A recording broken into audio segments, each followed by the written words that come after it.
It's v.h.s.x. What do you mean? All right, welcome back. We're doing a Ghostface commentary here for for a match review. We're going to be reviewing one of my older games, so we can kind of see where I went right, where I went wrong, and trying to see if I can actually be reminded of certain things maybe I forgot about, or like just trying to overall get better. And maybe you guys can learn something as well from watching this gameplay and me reviewing it. So this is a bit of an older one. I definitely haven't seen any Hawkins recently. Besides offerings, which is pretty nice, because this is like the game 2.0. It's very palette dense, so it can be very tricky if you're not running, either two of my builds that I tend to run. Now, obviously, this is like during a time where I was like still kind of testing the build here. Now, the mark was pretty good. Obviously, we're gonna be able to mind game it here. I think I was doing pretty well. I even got the right read. I got them to fall for the mind game, and I do get the pickup here. But unfortunately, they're already there getting a save. So, now keep in mind, there is one pallet there. She gets excited and starts losing her mind, so we try to build a stack off of that. Now there's the second pallet, right? So then I break that one, and then we go out this door. Besides the pallet on my right, now there's another one right there. So, yeah, and then we try to build another stack there.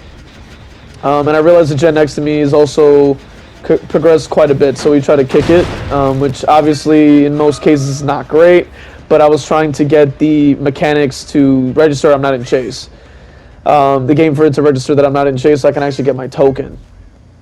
Now, here is where I should have honestly just gone my stack and kept it going, but unfortunately because of just, how gen speed is, they are going to end up getting at least one down, and then probably two just due to timing, because I did end up losing Corrupt pretty early because of the very fast down, but never actually got the hook for it to actually start spiraling. Now, here's another smart play. I should have honestly stalked the ace, but I figured I didn't have much time. The Ada was going to keep following me, so I wasn't going to be able to actually get the stalk in anyway, so it's just better to go for the swing anyway in order to actually get him on the ground. Now, the fact that the Cheeky's following me will give me more stacks, which is good. The issue is now that we're down to 3 gens and that's the first hook we got because of, it could have been background player, it could have been a lot of different things, or they could have actively just somehow been following their own teammate around. Now here, I didn't really expect them to actually just be kind of standing directly in front of me, like when I went to go, activate my power. But I was able to switch the obsession, get my stack, and then I went back over to get the unhook because I was already here anyway. Now, unfortunately, they do actually go in for a body block here. They just kind of brute force it because, of course, they do. There's not really much you can really go about that, you know what I mean? Because they were only halfway. If they had way more stock on them, then it would have been a down, and then the body block would have been invalidated. But unfortunately, we weren't able to get that. But we did find the weakling here, and we also were able to have Nancy in the area trying to body block, but she somehow was already behind me, getting the blind as well. Now, I figured I played as well as I could have, but I think what I should have been doing is just kind of paying attention, because I figured that what I should have done was realize that these survivors were really going to go hard with the altruism, trying to save the weakling of the team, because as you can see, this ace is just kind of running straight. He's not looking behind himself. He's just kind of running and just hoping he gets somewhere.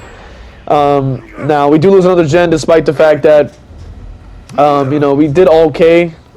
Not the greatest, but, we did okay. Now, obviously, we discovered who the weakling was. We tried to get the lean off of the doorway, but a lot of the time, it doesn't really let you if you're moving and also pressing the stalk button as well. You're going to have to kind of stand still, unfortunately. The issue with that is that it opens up the opportunity to get easily revealed, considering their mechanics are not very, good, unfortunately, on Ghostface, so it does pose a bit of a problem if you are trying to get stalking without automatically getting spotted, especially in the high MMR. Now, thankfully, we were able to get the mark here, and we were able to get our stacks up, and remember that the purple drop-like knife sheath will give you that extra 10% movement speed for the 5 seconds, so that gives you a humongous amount of speed that you really need on a character like this that doesn't really have a lot of chase potential. Now, the Ada, once again, just keeps clicking, losing her mind. You could use that to your advantage once again, because these are the same people that don't want to be on generators. This one's also forcing another body block. But we can just go for the Nancy or get the stack off of her and then switch over to somebody else, because that is the better way to do it with a build like this. Now, we do force the stun. I believe it's a good idea to actually do that, just so we can not only get the pallet, but also get another stack out of it, because it's the idea. And then we just cloak up so we could try to catch somebody off guard who's injured, which we actually turn the corner, and I believe we find people pretty soon. Because that would honestly be the better play here. Now, obviously, we get the down. That's great. Now, keep in mind, I can't actually get the pickup here because they are going to just rotate back in the area the second I'm not on the screen, but we're going to use that to get another stack because we need to be a far enough distance to actually get the stack. So the fact that the stack didn't, I wasn't given the stack, that means that they were very close for a good amount of time. Now, they do get finessed. So that is a good play on my part, but as I go for the pickup here, there's already somebody just kind of there already, but they, of course, thankfully, had messed up on the save. Now, this team, it must be a Swift, because they are always just on top of each other any single time I'm either in a chase or within hitting them. So it was definitely a tougher match, obviously.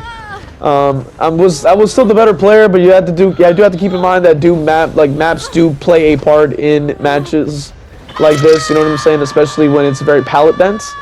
So, in a map like this, has a lot of resources for them to work with. So, and with a build like this where you really don't want to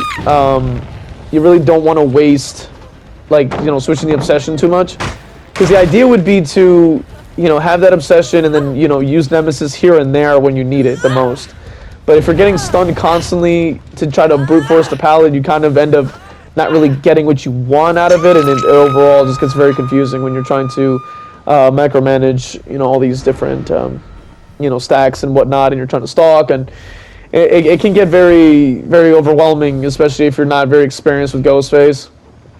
Maybe even myself as the creator of the build, that I put together for myself, it was just like, even then, I'm like, even myself, I'm like, man, this is just really, it can be very annoying, having to, go through, a lot of hoops to just try to make sure everything kind of flows the way you want it to, with a build like this.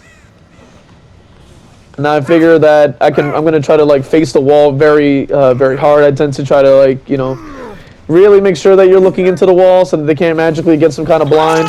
And then you can get them out of the game, which is fantastic, because we know that the ace is the weakling. Now, considering the fact that the altruism was kicking in very heavily, we were able to use that to our advantage. And obviously, with a build like this, it's a lot about the snowball, because it's all about trying to get your stocks up, trying to, keep an obsession. Now, we lose another generator. Because obviously we're not getting a lot of jolt. We're getting jolt here and there, but, it's not a lot. Now, we're going to try to build up another stack. We're going to try to use that to switch over to the Nancy here to try to stalk them as well, because we want to make sure everybody's one shot. But unfortunately, from the angle of this doorway, it just does not let you lean. And that is just kind of the problem with this ability as well. Sometimes it just won't let you actually use your ability. Now, thankfully, with the strength of this build, we know that speed is really the strong suit of the build. You ideally want to have 2 to 3 stacks at all times, at least at bare minimum 1, obviously. But in most cases, and as you can see by that angle, I can't get the stock off for a good amount of time, and then they're able to reveal off of that as well. And then of course they have dead hard, because every survivor has 1,000-second chances to work with. So, with that being said, you know what I mean. You had to work with that in mind.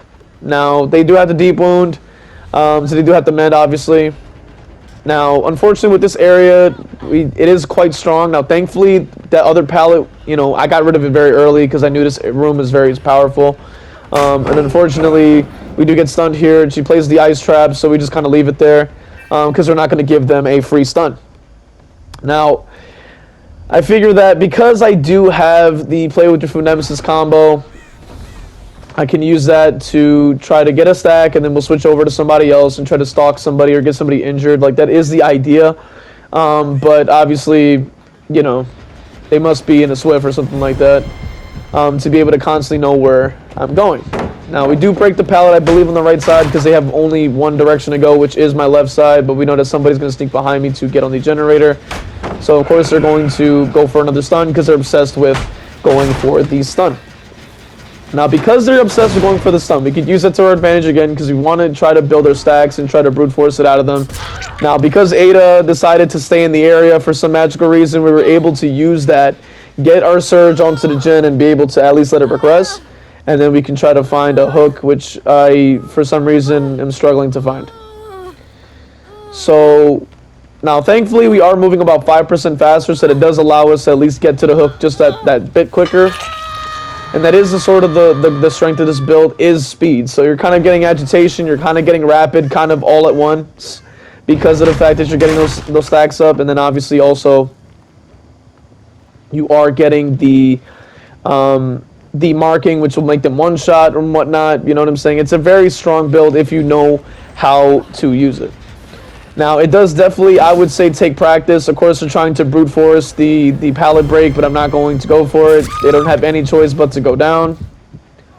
And they already used that hard. Now, unfortunately, controller prompts just, you know, are controller prompts, so it ends up flickering and saying that I went for the opening the locker for whatever reason. So that does waste a couple of seconds.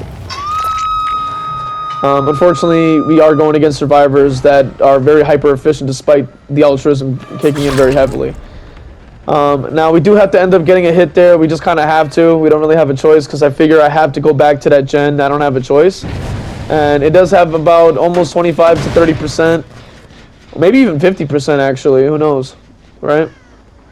So we have to keep the gens in mind considering that we only have, you know, one to go. We do at least have that one person out of the game. We have the weakling out of the way.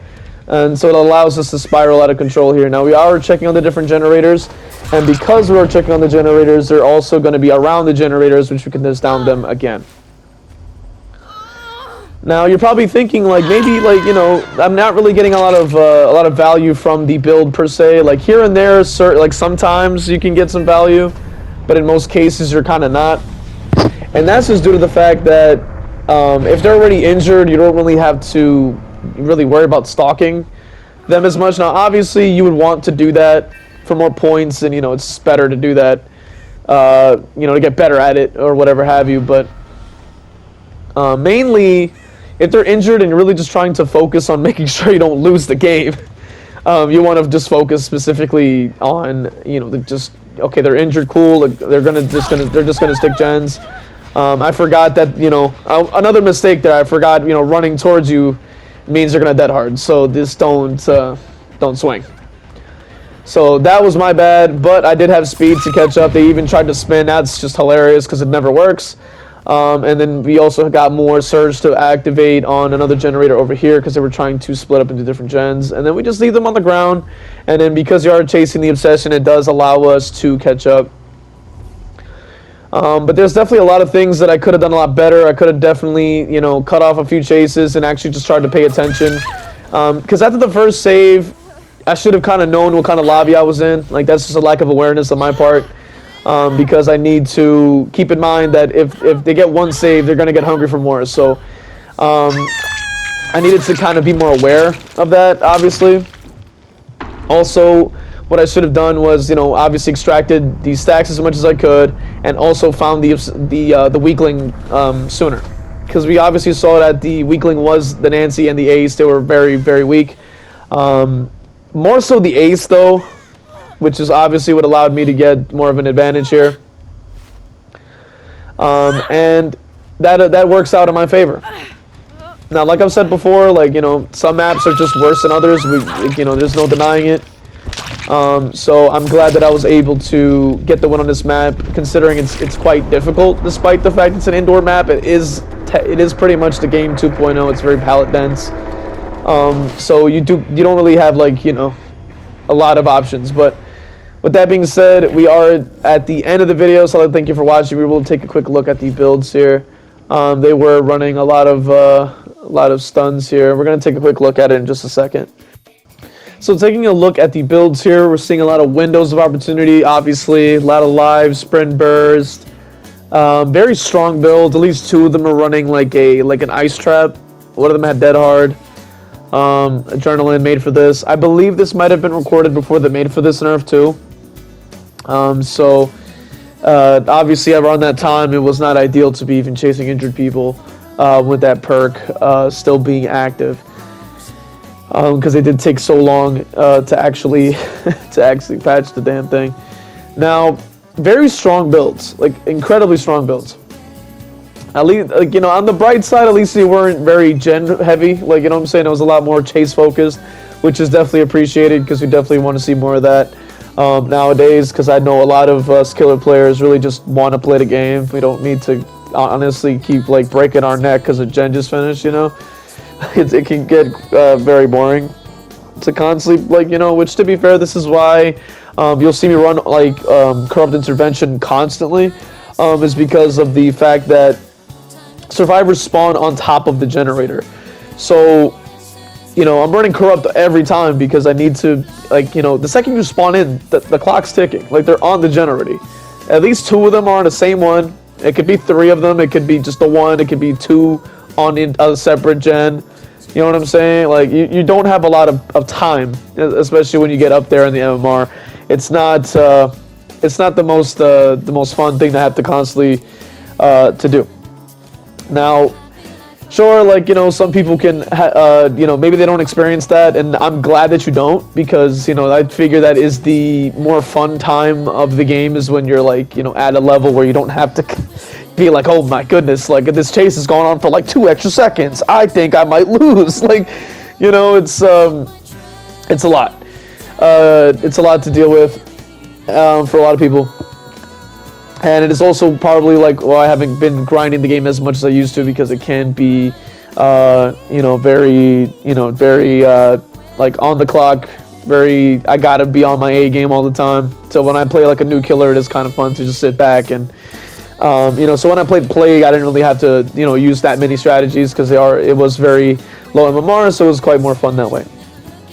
With that being said, though, I will say, I just wish there were more chase builds like that. You know what I mean? Live and, windows and whatnot. You know what I'm saying? Obviously, they're just going to run in pre-drop, but in most cases, there are some players that actually do want to engage with the loops. Like when I'm playing Survivor, which you guys have seen the videos, you know what I'm saying, if you've been keeping up with the channel. I do try to post the Survivor videos here and there, so you guys can see a killer player playing Survivor. And I find the chases more entertaining than doing the generators, and that's honestly how it is with both sides. If I didn't have to constantly run around and be super heavy with strategies and trying to focus on a generator about to fly, that would be very fun. Now, and sometimes it can get annoying, right? Because you do run corrupt intervention.